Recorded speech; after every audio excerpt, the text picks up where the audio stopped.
In May 1923, papers as far afield as Glasgow and Norfolk carried news of controversial new war memorial being installed in the University of Leeds by sculptor and designer Eric Gill.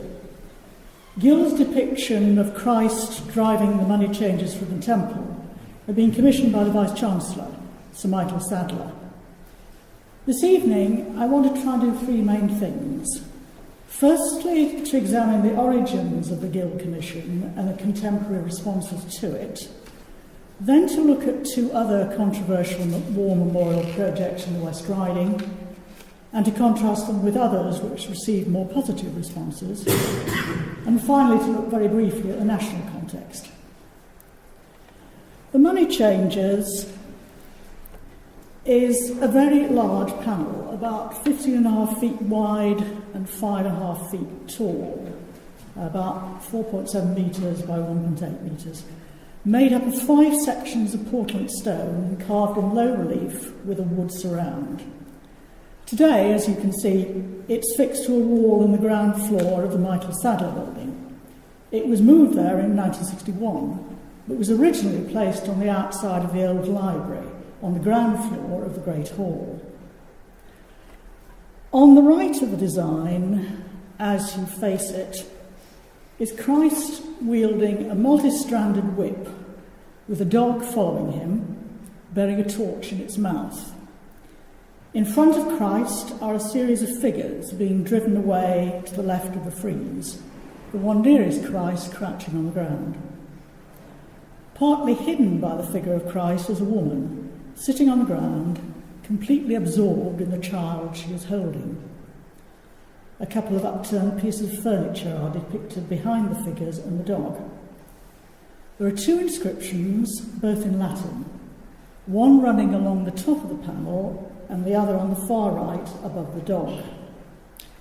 The first, quoting the Epistle of James, runs, "Go to now, ye rich men, weep and howl for your miseries that shall come upon you. Your riches are corrupted." And the second, abbreviated from the account of the incident in St. John's Gospel, says, "And when he had made a scourge of small cords, he drove them all out of the temple, and poured out the changers' money, and overthrew the tables, and said unto them, Make not my Father's house an house of merchandise." Neither the inscriptions nor the images make any overt references to war or to the commemoration of those who had died, and that was the first and most obvious cause of criticism. The second cause of controversy was the depiction of the line of figures on the left of the panel. Unlike the figure of Christ and those of the mother and child, they are in modern dress and carrying easily recognisable items of the early 20th century, such as a top hat, a lady's handbag, a pawnbroker's sign, and a set of accounts ledgers. Gill identified the pair furthest from Christ as a pawnbroker and his fashionable wife, followed by their clerk, a politician, and 2 bankers. The inclusion of the dog is a reference to the Dominicanes, the Dominican order, whose remit was to spread the gospel like fire across the world, and to Gill himself, who was a Dominican tertiary. The carving, officially described as a sculpture to the memory of members of the university who fell in the war, was dedicated by the Bishop of Ripon on Friday, the 1st of June 1923, at the unfashionably early hour of 9:30 a.m. The service began with the President of the Leeds Free Church Council reading short extracts from the Gospels of St. John, St. Matthew, and the Book of Revelation. The university choir then led 3 verses of the hymn, O God, our help in ages past.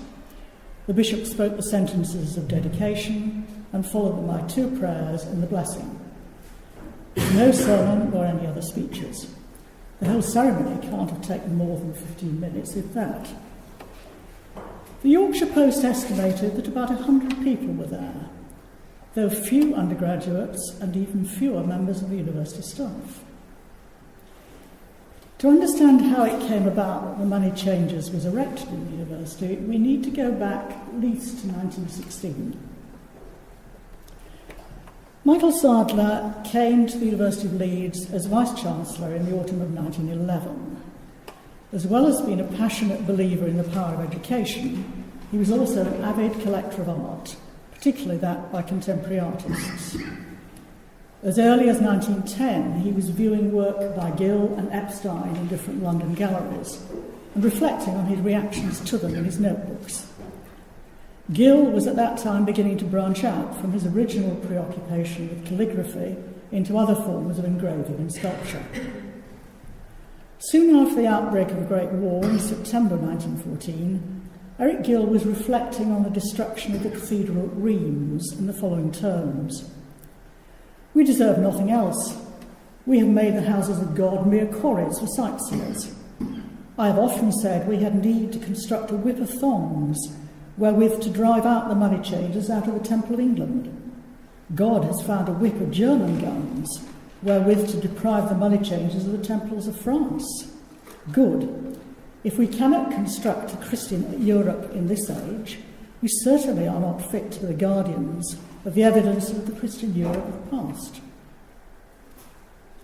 He returned to that theme in the spring of 1916, when the Civic Arts Association launched a competition for war memorial designs. One of the competition categories was for a memorial for the courtyard of the County Hall building, then being erected for the London County Council, and Gill submitted a design for a large bronze figure group of Christ and the money changers. His entry came second in the category and was featured with other winners in various illustrated magazines. Michael Sadler saw Gill's design and immediately wrote to the artist to ask permission to erect a replica in Leeds. Gill replied that there was no likelihood that the design would be adopted by the LCC, but he would be very happy to see it turned into reality in Leeds. The cost of a bronze sculpture was an initial stumbling block, but Gill then rethought the design as a stone relief carving, which would be much less expensive. By September 1916, Gill was invited to Leeds by Sadler to look at possible sites in the university for the carving, by then being described by Gill in a letter to a friend as not necessarily a war memorial, but a public benefaction. The figures in the LCC design had been an archaic dress, but Gill was already thinking in terms of modern dress as much as possible, Leeds manufacturers, their wives and servants. You can see here him experimenting with the visual possibilities of the story, both before, the left-hand one is 1911, and after the war, 1919. There was then a hiatus. Sadler spent the period from October 1917 to April 1919 in India on a government commission concerning the future of Indian higher education, and the university had an acting vice-chancellor. Gill, having been exempted from conscription for as long as he was carving the stations of the cross for Westminster Cathedral, was finally called up in August 1918, though he never left England during his 4-month service. However, neither party had lost interest, and by the beginning of July 1921, Sadler had over £1,000 available to fund the project and had given Gill the go-ahead to begin work on the commission. By February 1922, Sadler had seen a photograph of a 1/3 size model and the stone had been ordered. Yet it was not until a year later that the commission first appears in the university official records. The council meeting of the 21st of February 1923 received a memorandum from Sadler dated 14th of Feb, offering the work as a gift to the university for a war memorial, the costs being covered by a bequest Sadler had received from a Miss Cross of Ripon to be used at his discretion for the benefit of the university. Less than 3 months later, Gill was on campus supervising the memorial's erection. It was the arrival in Leeds of the panels of the carving, along with the artist, which alerted the rest of the university and the city to what was going on. The first reports appeared in the local press on the 18th of May, and the national papers picked up the story the following day, as did newspapers as far afield as Glasgow and Norfolk. From then on, it remained a lively topic locally, though the national press lost interest after the initial coverage. Staff and students of the university, who seemed to have been no better informed than the general public about developments, joined in the public debate on both sides. The article in the Leeds Mercury on the 22nd of May summed up the main points so far made as follows. 4. There is a war on, and always will be, between justice and cupidity.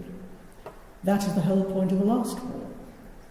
Our Lord instituted the war against cupidity, and the memorial is a memorial to the war he began. Against, the memorial commemorates hatred. It does not honour our men's valour. It does not comfort the grief-stricken. It seems to savour of class warfare and prejudice against the well-to-do. The storm of publicity had broken when Sadler was in Canada, so it fell to the Pro-Chancellor to deal with the press. He said that he and the Deputy Vice-Chancellor had agreed to say nothing until Sadler returned. He did, however, speak to the Times and said that the Council had approved the design, taking the view that the memorial was a personal present which could not be discussed or criticised. The personal equation in this matter is very powerful. When Sadler returned to be met by the press as he disembarked at Southampton, he told them that the sculpture is not the university memorial, which takes quite another form, but rather a piece of sculpture commemorative of the war. Back in Leeds, he issued a press statement on the 26th of May. In it, he set out why I think the work is fitting to be one of the memorials which the university will possess of those of its members who fell for their country in the war. The carving suggests, he said, a Christian view of war. By our Lord's action, the Christian is assured that force under due authority may be used in a righteous cause. To execute judgment is a righteous and sacred duty. Our Lord does not condemn honest traffic, but teaches us that sacred things must be kept free from thoughts of money gain. Britain, after striving to keep the peace of Europe, took up arms because, in breach of treaty, a nation had been wrongfully attacked. Those who fell in defence of the rights thus challenged gave their lives in a sacred cause. Mr. Eric Gill's carving has the vitality of Gothic art. In its design, ancient and modern things are combined. To me, this signifies the timelessness of the moral law and the eternal truth of our Lord's teaching by act and word. He ended by expressing the hope that those to whom the design is now displeasing may feel differently about it when time has made it more familiar, and that to those who come after us, the carving may have the significance which a pre-Raphaelite picture has for us today. The editor of the Leeds Mercury commented, even in the light of Sir Michael's careful statement, we are afraid that many people will still fail to see the memorial as an expression of national or civic gratitude to our men for their sacrifices. At the same time as Sadler issued his defence of the sculpture, Gill added to the war of words by publishing a shilling pamphlet with his reflections on the memorial. Very extensive quotations from the pamphlet were immediately published in the Yorkshire Post. Justifying the choice of subject, Gill wrote, "The Gospel records the occasion upon which God, in the person of Christ, used violence to enforce his will. Thus, for all time, the use of violence in a just cause is made lawful. Hence, a representation of the turning out of the money changers has been chosen for a war memorial, for it commemorates the most just of all wars, the war of justice against cupidity, a war waged by Christ himself." The use of modern clothes was, he said, both an ethical decision in the incident's significance was not limited to first century Jerusalem, and an artistic one, a response to current-day human beings as he saw them. He then went on to describe in detail the features of the carving, and it is that section of the pamphlet which caused most offence, as its tone was judged far too flippant for the context. For example, he said, one figure's left foot was missing as there was no room for it, and that he gave the men spats, not only because they seemed appropriate to that type of person, but also because he couldn't face carving so many pairs of bootlaces.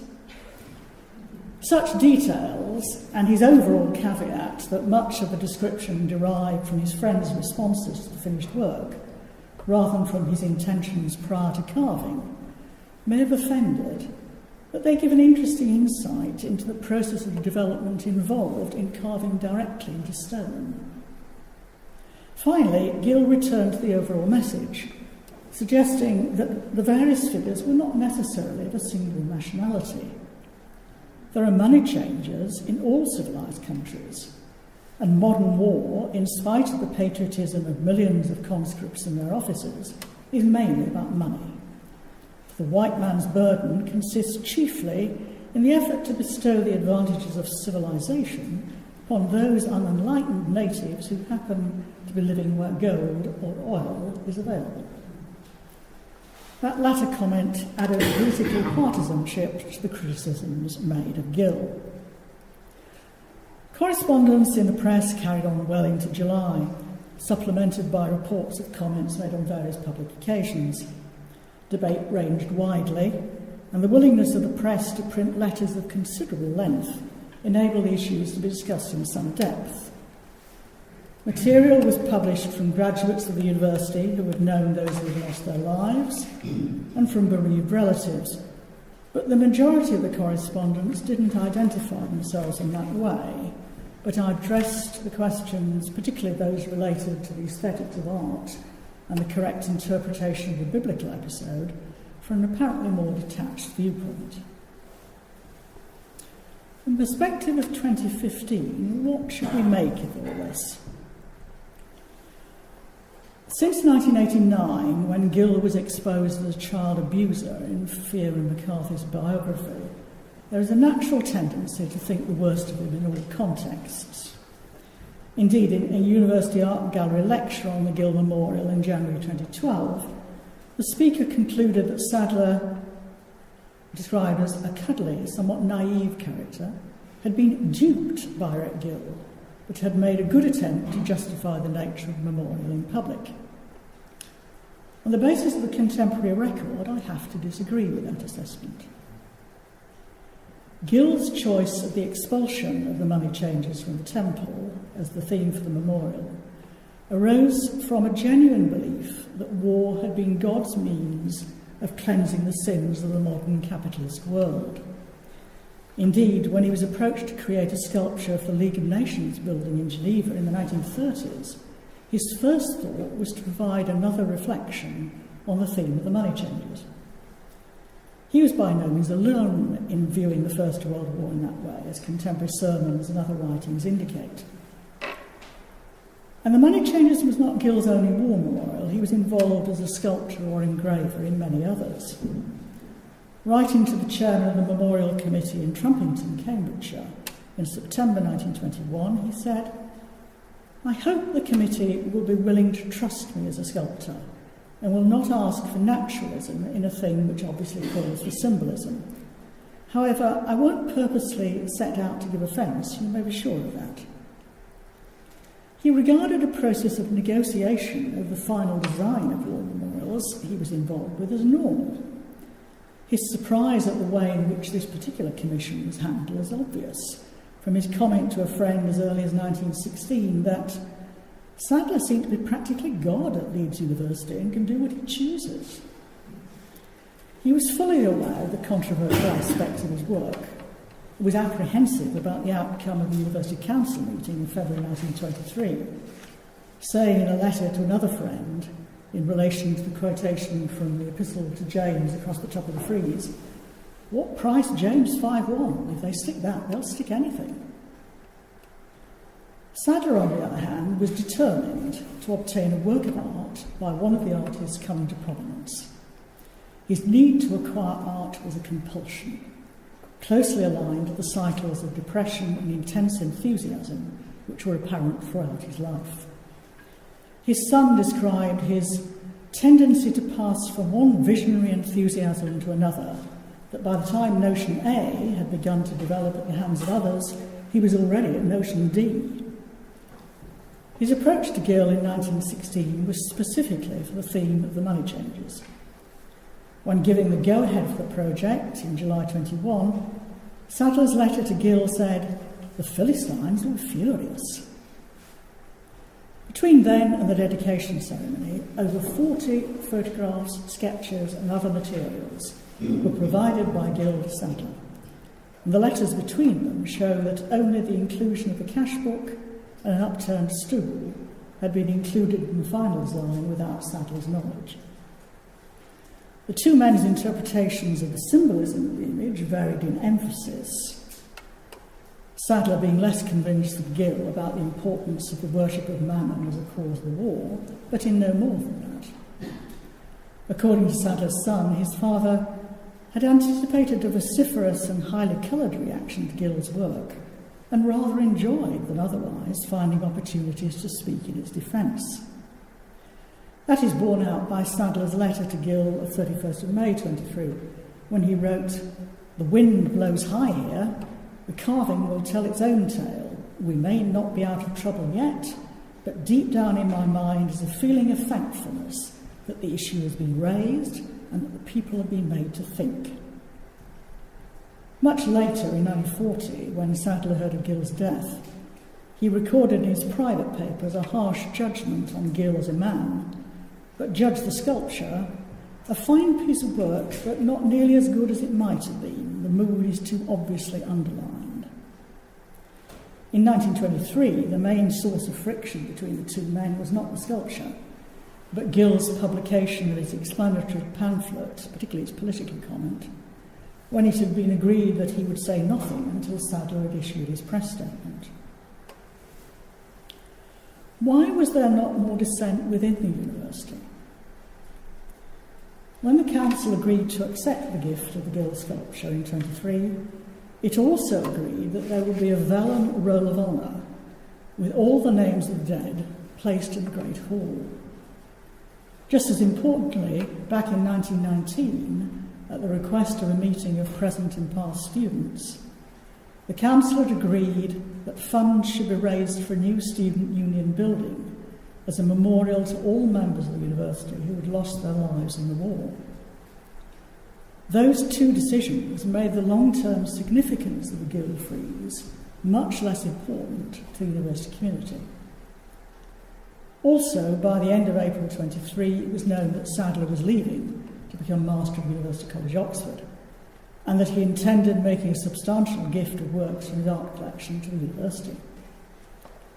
Finally, there was the fact that the costs of the money changers were being met from an indirect legacy to the university, or so the council and the public had been informed. That wasn't actually true. Miss Frances Cross had left no such legacy in her will, which makes no mention of Sadler, the university, or the war. The funds had come from subsequent discussions between Sadler and Frances's sister Constance, who was the main beneficiary of the will. Having a roll of honour and a planned memorial building enabled the university to treat the Gill image as central or peripheral to the memory of the war according to individual preference.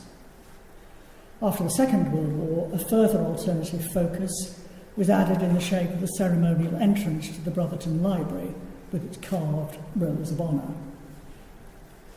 Both Sadler and Gill were more than ordinarily self-absorbed and seem to have given little, if any, thought to the function of the money changers as a memorial to the dead, rather than as a work of art inspired by war. And both displayed a distinct lack of empathy for the bereaved, or of any normal levels of emotional intelligence concerning the traumas created by the war. However, without Sadler, Gill's vision of the money changers as a symbol of the root causes of war would probably have remained an unrealised idea. Many then and now would regard that as a lost opportunity to see a great artist working on a project whose theme meant a great deal to him. Perhaps the most balanced conclusions are those of the minister of the Headingley Hill Congregational Church, when in a sermon in the middle of June 1923 he said that if all the figures and the money changers had been depicted in antique dress, there would have been very little fuss. But by showing that the gospel was a challenge to the world of today, people said their higher sensibilities had been offended. So he was glad that the sculpture was there to force consideration of important questions. On the other hand, no memorial to the memory of the dead should be used to pursue a specific issue which detracted from the totality of the sacrifices made in the awful years of the war. So, as a war memorial, he wished it was not there. Gill and Sadler's approach to the commemoration of war was by no means the only project to create controversy in the West Riding of Yorkshire.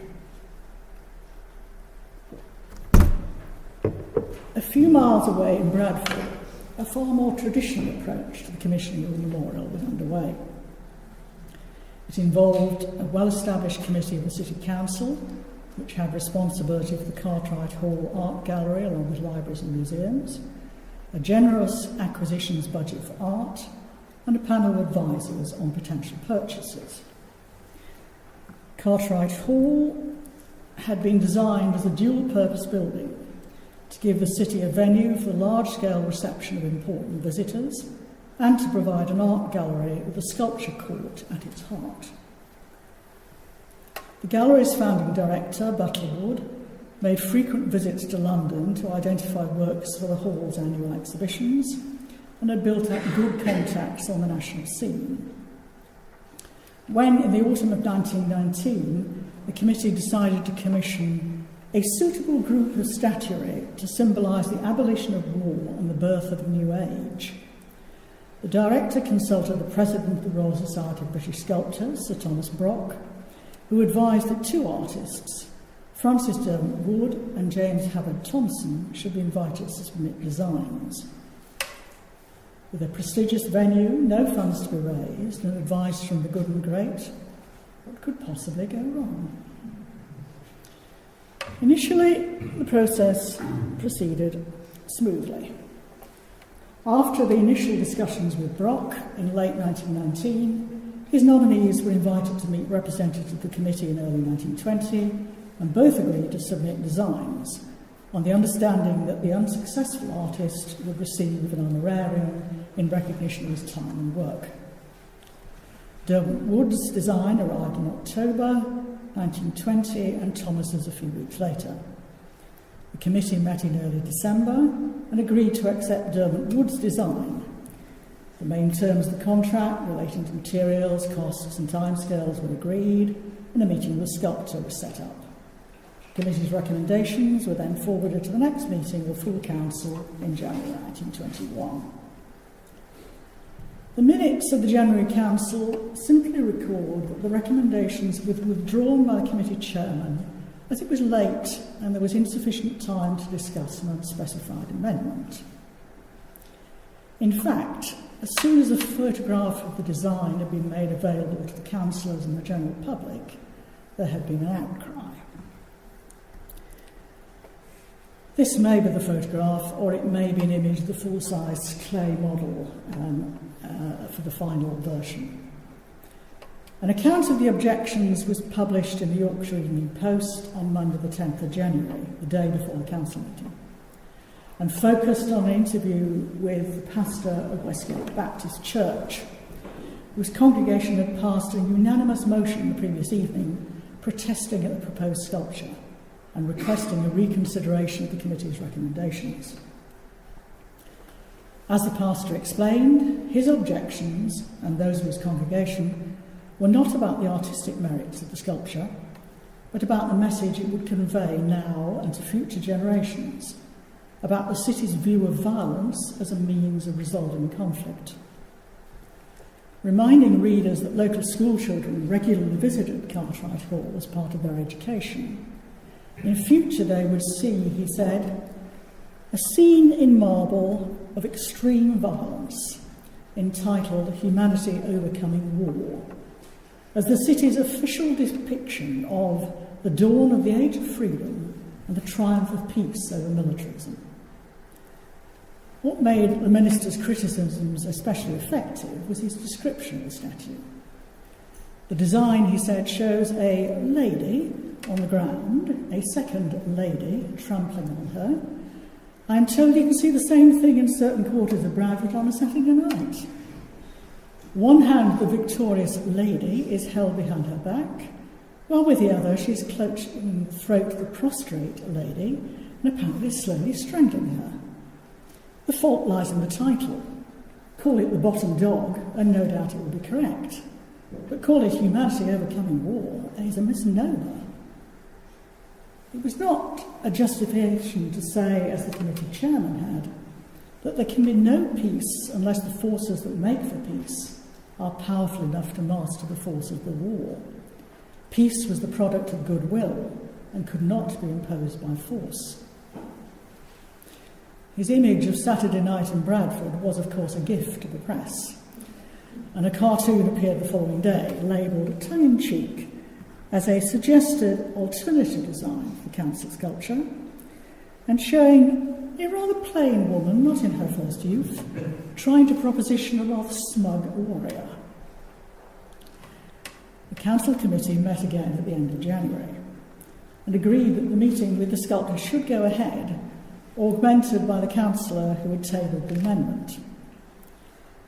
Meeting again at the end of February, the committee agreed that in view of the controversial nature of the subject suggested by the committee as a theme for the proposed group, and its lack of simplicity of idea which sculpture demands, acceptance of the design should be rescinded, and Durward Wood asked to submit a design of an ideal theme of his own conception.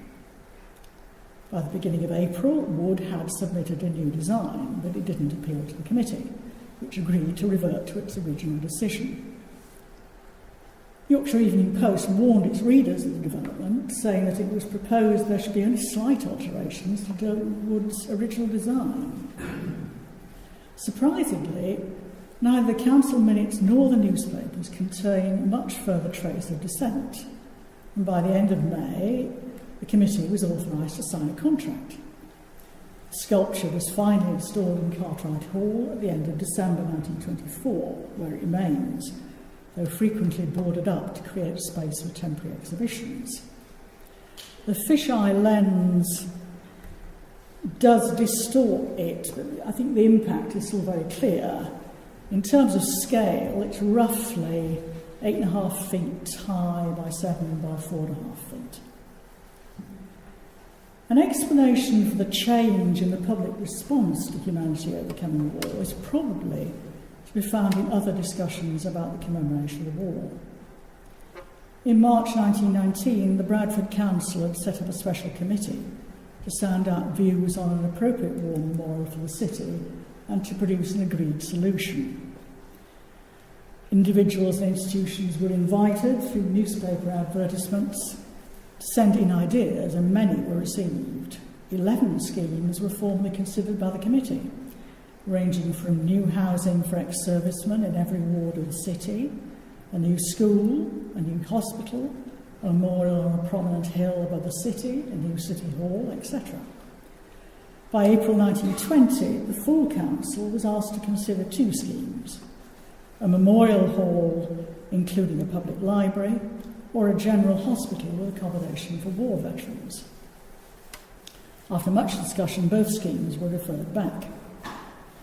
By October, one of the councillors had persuaded his colleagues to put back on the list of schemes actively under consideration a memorial, though in the centre of the city, not as a distant landmark.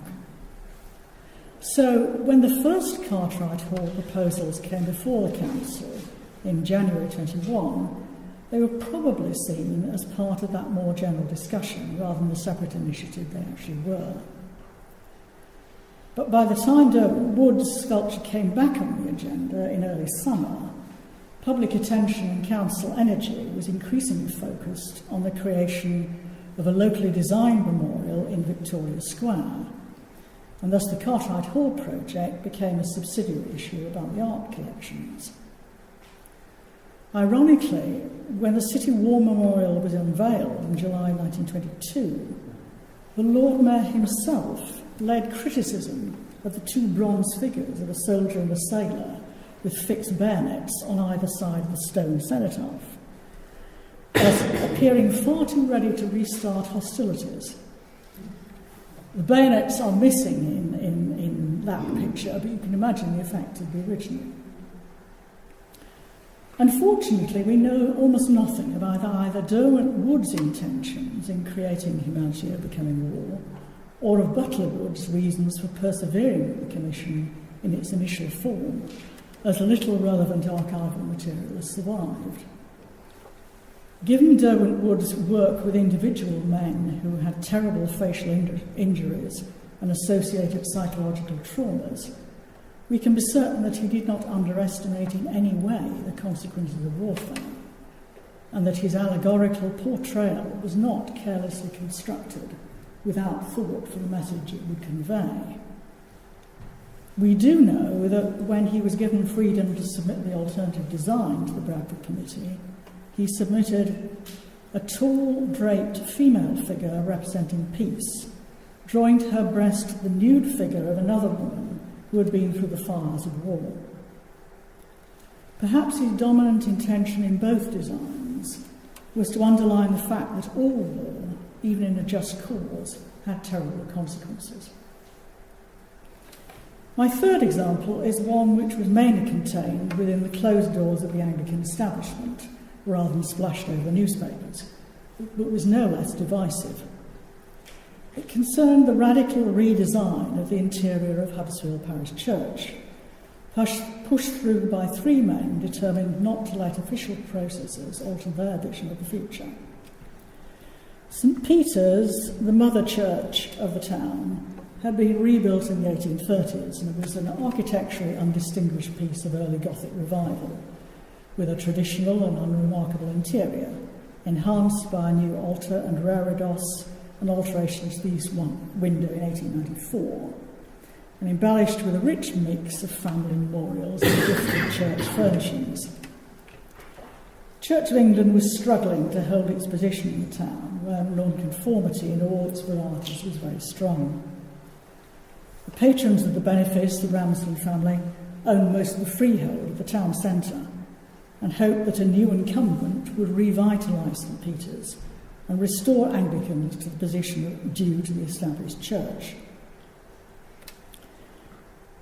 Albert Darrell Tapacary, a close friend of the Archbishop of York, Cosmo Lang, arrived from a senior position at York Minster in July 1917. He believed he had a particular calling to mission and set about making his mark on the town. After the armistice, as in every other parish church, discussions began about ways to commemorate those who had died in the war. Although each church approached the question in its own way, there were certain common issues, such as the form of any memorial, whether the focus should be on the congregation's loss or on those of the whole parish, as well as the practical question of fundraising. There were also constraints. Any changes to the fabric of churches had to be approved by a diocesan committee and had to have the support of office holders within the parish. Tapacary's view was that the church building needed to be transformed to reflect its important role in the town. As he put it, a really beautiful and devotional church, or part of the church, in the centre of the business part of our town, would be an inspiration and a stimulus to the spiritual life of the whole community. As it stands, no one can say that in itself the present church draws one's thoughts to higher things.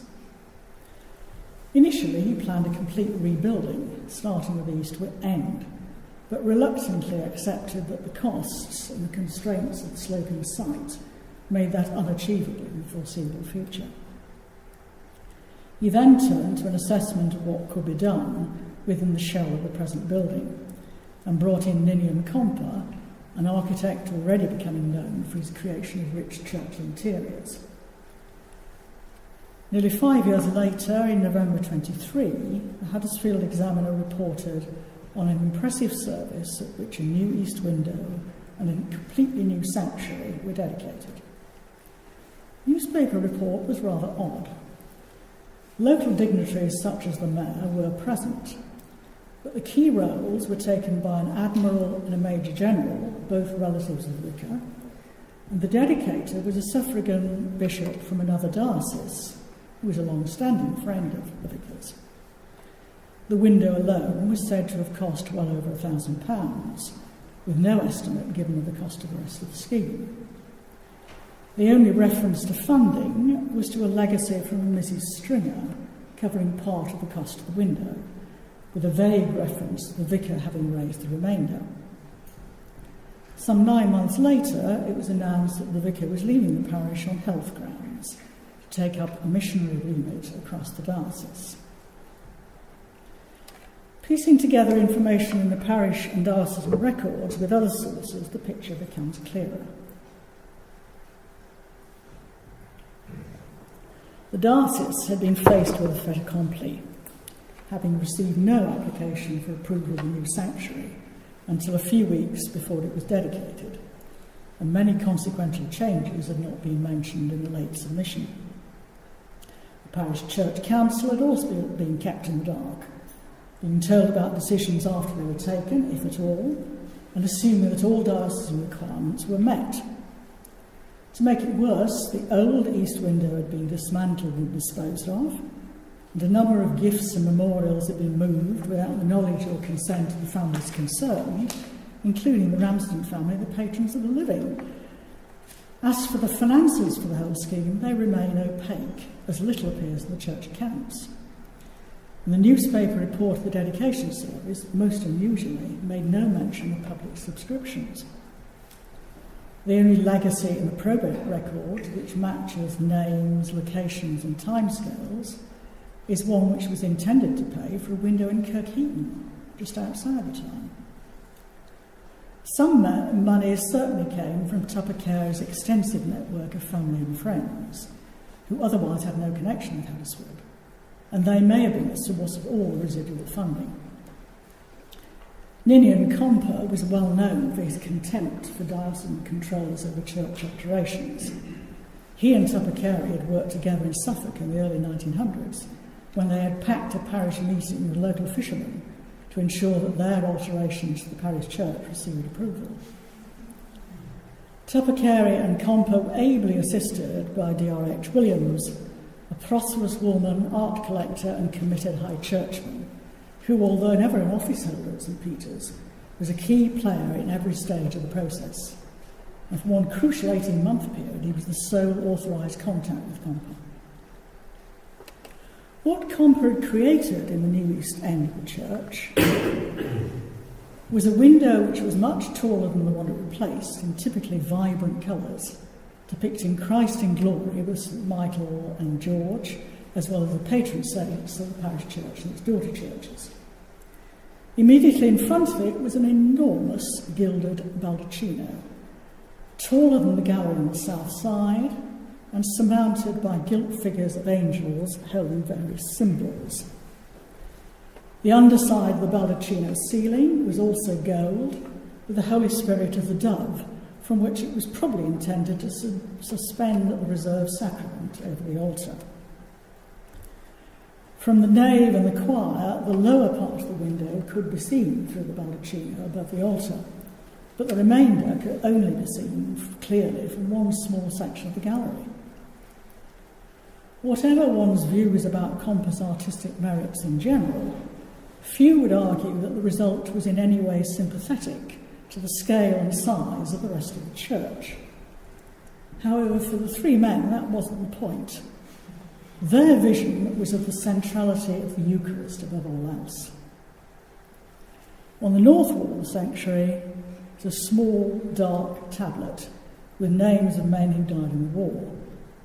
Predictably, that was not installed until sometime after the dedication ceremony, and appears to be an initiative by the members of the church council, rather than part of the main plan.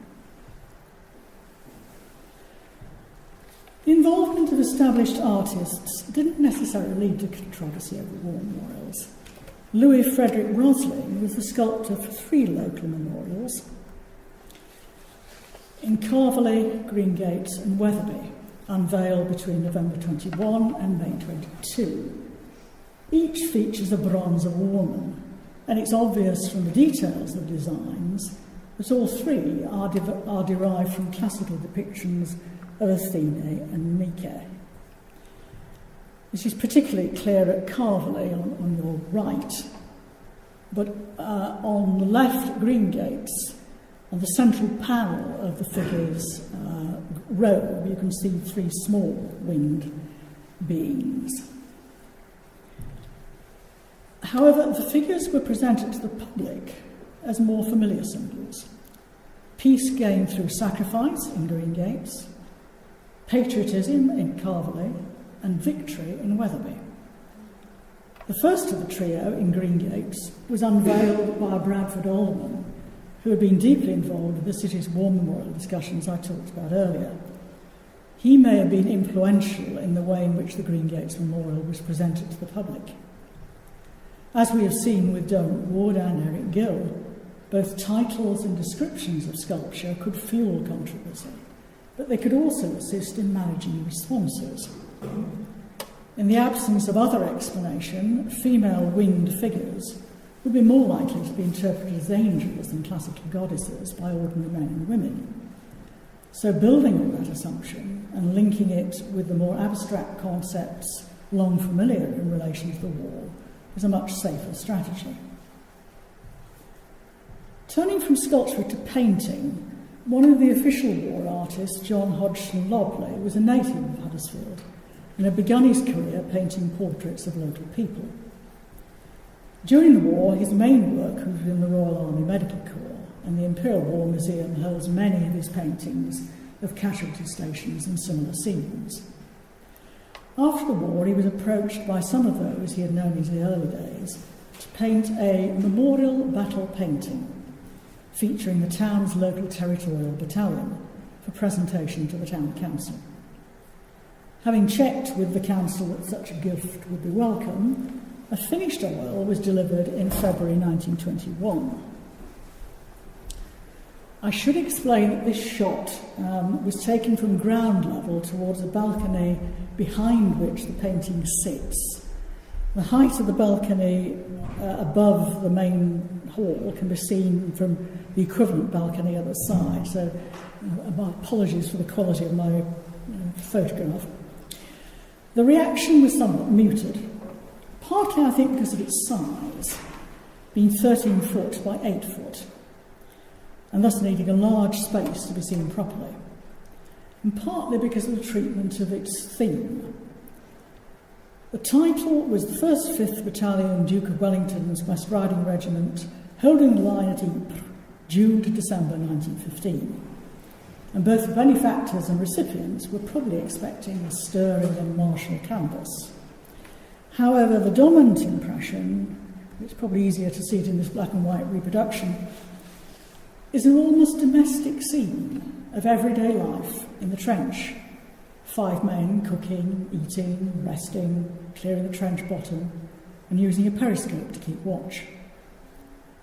As a temporary measure, the painting was lent to the drill hall for display, where it has remained ever since.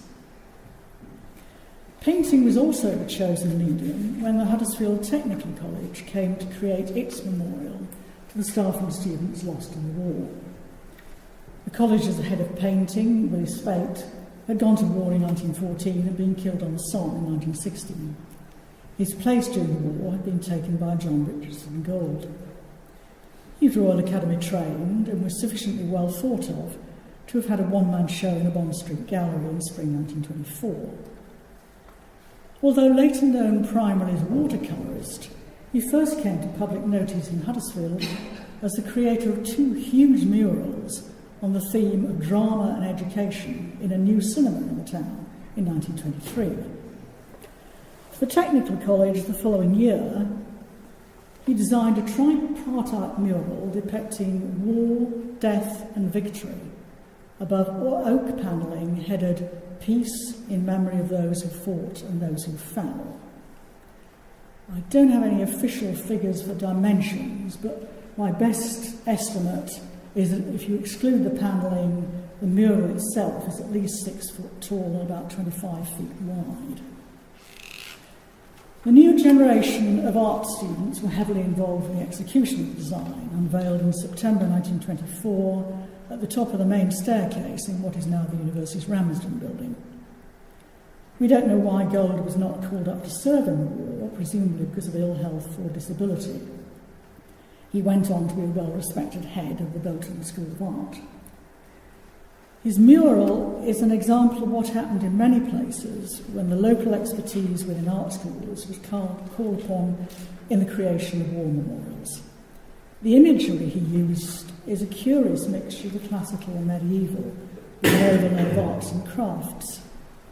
The individual scenes can be read as the traditionally patriotic narrative or as a more ambiguous commentary on the conflict, particularly as far as the church was concerned. Current estimates suggest that there are over 100,000 war memorials in the United Kingdom from all wars, with the ones from the First World War dominating. That figure is probably still an underestimate, as after 1918, every church, school, workplace, social, political or sporting club or any other organisation planned a memorial as well as all the more visible civic ones in cities, towns and villages. The vast majority of those memorials are simple tablets or scrolls of names or unadorned crosses and columns. Their creation did not take place within any national policy framework. There were no national grants available, not even a database from which to obtain the names of the local dead. There was, however, an abundance of advice, starting almost as soon as the war itself. The Architectural Review ran a series of 7 articles in 1915, surveying the artistic heritage of war from pre-classical times to the 20th century, and another series in 1919 suggesting architectural forms from England's rural heritage. In 1917, the Royal Society of Arts published 3 lectures on memorials over 7 centuries. The Royal Academy of Arts arranged a pair of exhibitions in 1919, featuring historical examples, mainly from the V&A, and a group of new designs. A new organisation, the Civic Arts Association, set up in 1915, held an exhibition, ran a design competition which brought together Severn and Gill, as we've seen, and published a series of advisory pamphlets. Crockford's Clerical Directory carried advertisements for designers and manufacturers of memorials, some of which featured lengthy advice on the choices to be made. Although each group had its favoured styles and forms and robustly criticised their rivals' advice, they shared 2 common themes: a dislike for the memorials of the Boer War and a determination that decisions after this new war should be left with professionals. Such views were obviously widespread in cultural inner circles. However, they were aiming at the wrong target, or perhaps were aware that the world was changing, but were afraid to contemplate a future in which the decisions of society's elites would be routinely questioned. The dynamics of each war memorial project differed, but few were a simple interaction between an artist and a commissioning individual or committee. It was no longer enough to negotiate over perceived artistic merit, seek to educate the untutored in aesthetic appreciation, or at least to persuade them to leave such matters to the professionals.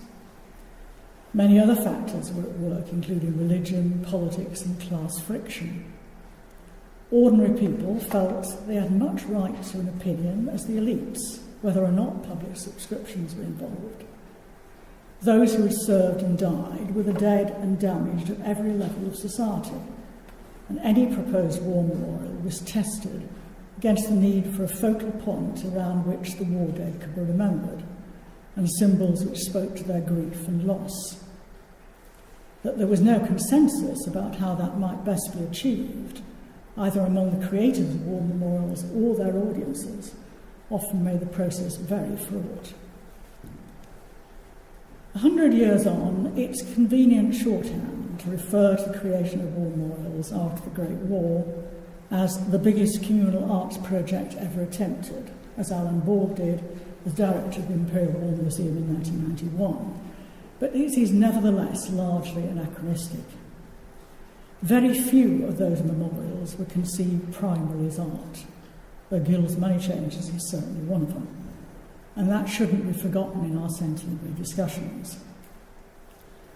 In Huddersfield, at the dedication of the Gold mural, the unveiler said of the many memorials being created, "Sometimes they were artistic or picturesque, but not infrequently they were crude and lacking in good taste. But without exception, these various records were polished and beautified by the sentiment and patriotism which inspired the memorial." In Bradford, both those criticising the military figures on the new city memorial and those defending them were united in saying that the sanctity of the memorial ought to take precedence in people's minds over its other visible meanings. What mattered about a memorial, they agreed, was not so much its form as the sacredness of the thing it stood for.